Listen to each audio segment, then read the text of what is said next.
I'm just so excited. I'm just so happy. You know, people were asking me, beloved blessings, interacting with you. Where has it gone to? And I'm just so happy because this is the first ever episode of 10 minutes of interacting with beloved blessings, episode 2. And guess what? I'm just so happy because my first guest is none other than Pjn Joshua. And I'm just so excited because someone was asking me to say, but what is the P about? And I want to tell you that he's a pastor. Pastor Joshua Njovu. Yes. PJN. He's a pastor. So I'm just so happy because we are starting the show on a good notice with a man of God in the studio. Man of God, you're welcome. Yeah, I'm so humbled to be here. You're welcome to 10 minutes of interacting with beloved blessings. So good to be here. It's been long since I was here. I remember the last time I hosted you was the time you were doing the video for the one we did with Yahweh. You are worthy, Yahweh. So, okay, beautiful. Man of God, coming back bigger and better, we are looking at, most of the churches, they don't do hymns. You see that? And we're trying to say, okay, those people, Makudala, they used to do hymns. Those, maybe they found the important Chama hymns. Well, I don't know, you as a man of God, what do you think? Is it okay to do hymns, or why do you think it's important for hymns? Hymns are very important because we see that our forefathers, they started with that, and I'm sure most of these other traditional churches, they have continued, like UCZ, RCZ, Evangelical. I love because they've placed a certain timing where they just do the hymns. Yes. So it's good that even like our church, Pentecostalists, we also said they just 5 minutes or 10 minutes just for hymns. The reason why hymns are very important because they carry a rich message that was done that time. Because you see, as the church or Christianism, as it was being brought in Zambia, they came with that bang. It was so powerful.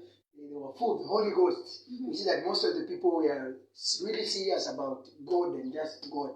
Because at first, our forefathers were just doing charms and they just lived in African medicine and everything. So when Christianity was brought in Africa and in Zambia, they had to learn also hymns. And as they were translating the English hymns to the local languages, it was so rich because it was broadened.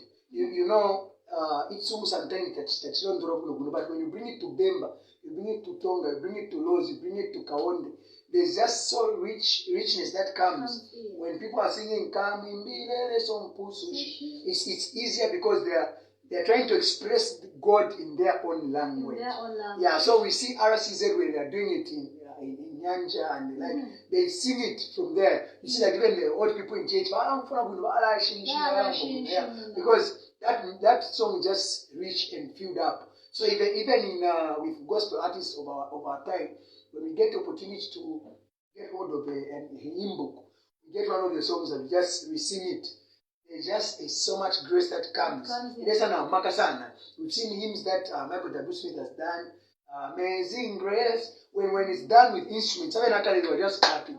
So now when it's done with instruments and they're worshiping, it comes with that impact. Yeah. So in case you've just joined us on this program, it's 10 minutes of interacting with beloved blessings. We've strategically brought a man of God to break down hymns because most of the times on the 10 minutes of interacting with beloved blessings, we'll be coming more with the videos where we are singing hymns on the show. So the next episode that we are coming, I'll be coming to do a song, Calvary. So we'll be coming to sing Calvary. So man of God, you did a song.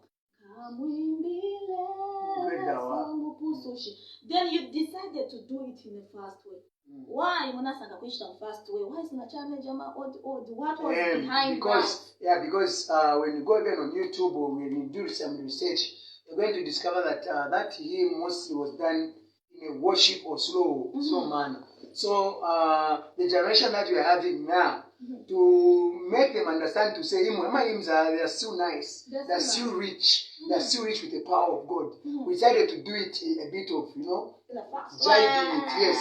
Whereby on the chorus it was brought in what they call sedden, but on the verses it was in what they call doze style. So the way we decided to do that is because we wanted to capture all the audience. The old people, they already know this song, so it was easy. Yeah, It was easy for them to come along. And also the new generation, since they love something that is jive, it was easy also to capture them and just come together. Yes. So, I've noticed we're remaining with exactly 4 minutes. So in case you've just joined us, send us your text message. Tell us what you think. Why is it important for churches to still sing hymns, or rather for people, artists, kutenga hymn book mwabelenga mwaimba? But I've noticed most churches, is it that manyonyo churches? What is you are a man of God of our times. The man of God of our times up. And you say you find it important to sing. What would be your message to this men of God that God is raising in these times concerning them? Yeah, so most of the times I can bring it in this way. We are not supposed to forget everything that our forefathers were doing. There are some of the things that we are doing which are important, which we need to adapt and maybe recreate and remake in our own form to adjust to our form of now. So my advice can be that they can talk to their worship team members to say, choir, praise. Make sure as we come on Sunday, at least one of the hymns, praise and worship time. At least so that they come together and just, rejoice and worship God. Because I'm telling you, these hymns are so much rich with just the messages. Like the same Kamumbile song, there's a verse that I love in English where it says, when Christ shall come in a form of acclamation to take me home, what joy shall fill my heart. As they were writing these hymns, they were not just writing the way we write songs in our time. We see that most of the times in our time, mama songs you have complainers.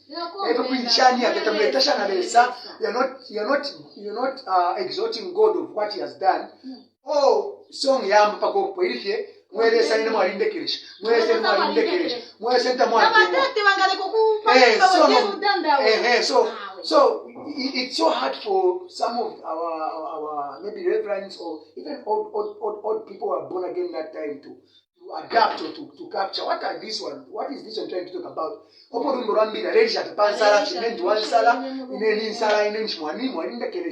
So when you bring that, it's so important because we see that even when people were composing these songs, because a hymn book was not composed by one person. A lot of people came in to compose. So we see that when this man composed It Is Well, this man lost everything. It was a moment whereby he had a lot of, I can say, businesses. And as he had a lot of business, he had also houses. He had a nice firm, a nice business and everything.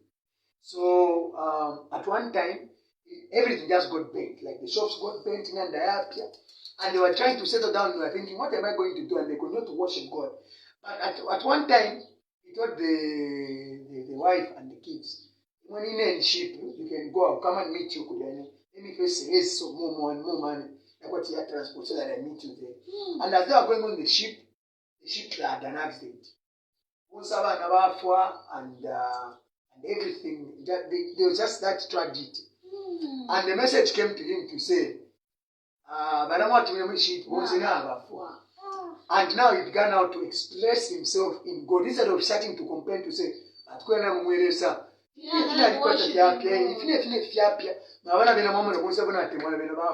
like to say, when peace like a river attendeth my soul, it is well. It is well with my soul. It is well with my soul. And any steps that I'm moving, I know it is well. I'm sure as he was writing this, he was entering in the shoes of Job. Because when Job lost everything, even when the wife came to tell him, but he said, God is the one who gives us. If he is able to give us, I got faith in my God. I know my Redeemer is there. So Job was able to notice and to remember to say, so even this man, when he lost everything, he had to remember to say, it is well. My Redeemer is there. So that's how important hymns are. Thank you so much, Pastor Joshua, for coming on the show. Today I'm not calling you Pjn Joshua, I'm calling you Pastor Joshua because we strategically wanted a man of God. So send us your comments and I'll be able to reply. So from me, beloved blessings, it has been 10 minutes of interacting with you and it's bye-bye.